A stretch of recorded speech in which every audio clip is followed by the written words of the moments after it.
Welcome back to our channel. My name is Brad, and today we're going to talk about GIAX and the NEOS family and give you the predictions for January 17th for premiums for Roundhill.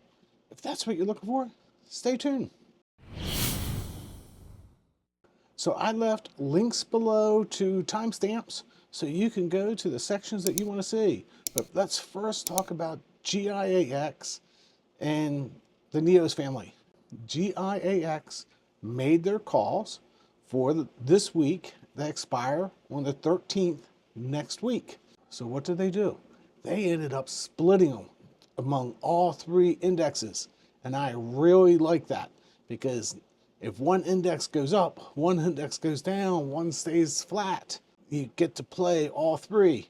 And that is what GIAX can do because they can write it on any index. So it does not just have to be on SPX or the NASDAQ or on RUT, which is the Russell. So GIAX, their calls on the NASDAQ is slightly above where it is now, is very, very tight. And what I mean is when it's below the first red line, it's a winner. When it's above the second red line, it's a winner. It's a roulette wheel. So we want it to be either below or above. That's where we win the best. When it's in the middle, it's the two greens. You're not hurt that bad, but it's not as good as being above or below. QQQI, on the other hand, for NEOS, is right now above their first strike. But remember, they do two strikes. They won't get capped until they hit the second strike, and then it's only 25% will go above that. They do it on a monthly basis, and they won't roll their calls until the 1st of February. If I look at IWMI, you can see that we are well below their calls, and we have plenty of room to grow. GIAX wrote their calls on the Russell, and you can see how far their spreads are. As long as the Russell stays flat or in between, it's a win-win. It's below the red line, we're a winner. If it's above the second red line, we're a winner. That's what we're looking for. If I look at SPY, on the other hand, GIAX has lots of room to go upwards on the SPX index, but we'll see how it plays out. That gap is a little bit bigger, but right now we're not getting there. And also think about, this is only 1 week. So next Monday, they will roll these calls or close them out. On SPY, we haven't touched their first strike yet. So we're not capped on SPY for the month. Remember, they roll those calls 1st of February. Now, moving on to Roundhill. They announced distributions. They came in at XDTE at 18.9, QDTE at 18.2, and RDTE at 20 cents. I had them as XDTE is 19.3, QDTE at 18.7, and RDTE at 15.8. But last week, I pointed out that RDTE sold some of those poor man cover calls. Did they pay you out? I don't know, but that could explain the difference. But what I can say is they didn't earn 20 cents from the calls from 2 weeks ago. Easily paid you out the poor man cover calls. Who knows? But at the end of the day, they're still doing very well.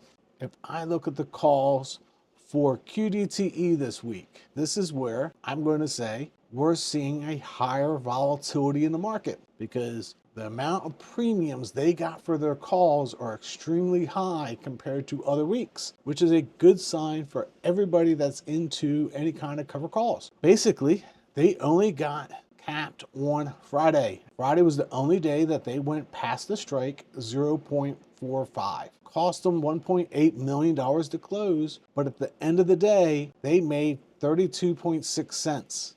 That is not bad for a 4-day trading week. We will give it to them because one thing about 0 DTEs that you have to understand is they get to reset their calls every day. This allows them to adjust for volatility, where other calls such as NEOS or Any of the other family that does it on monthlies do not get to reset their calls on a daily basis. So these guys are going to receive more premiums when the index has more volatility. XDTE had the same problem on Friday. That was the only call that went through their strike price, and it went by 0.38. Not bad. The end of the day, and they're going to pay you right around that 35 to 36 cents. Not a bad, but I'm looking at the premiums that they're receiving, and these are higher than normal from other weeks. You can't complain. And on a call that did go through the strike, let's point it out. The day before was at 0.45 out of the money. They were 0.49 out of the money, with the same VIX being about the 17 range. You got to hand it to them. It's not their fault. It's just the market moved against them. Not a bad move for what I'm seeing on the calls, at least this week. RDTE had the same problem. Friday was a good day for the market, and they got caught out, even though they wrote it 0.81 past where the market opened up. Please keep in mind, they rate their calls somewhere between right after the market opens up and 15 minutes. Because normally I can download the sheets 15 minutes after the opening of market. So they've already made the calls. Now, does the market move in those first 15 minutes? I don't know. And I don't know exactly when they make the calls. All I know is when the index opens up, I can grab that price and I can grab the price that they've sold the strikes for. That's all I'm doing. At the end of the day, they made $1.5 million in their calls. That ends up being about 37 cents. Not bad for another week of high volatility and only 4 trading days. We like that. So on January 17th, my predictions are about 36 cents for XDTE, about 32 cents for QDTE, and about 37 cents again for RDTE. This is only based on the premiums. This has nothing to really do with any other factors that may come involved in their premium setting. But those are how much they actually made in premiums. Taking a quick look at the price chart, XDTE is down 3.5. QDTE is down 12.2.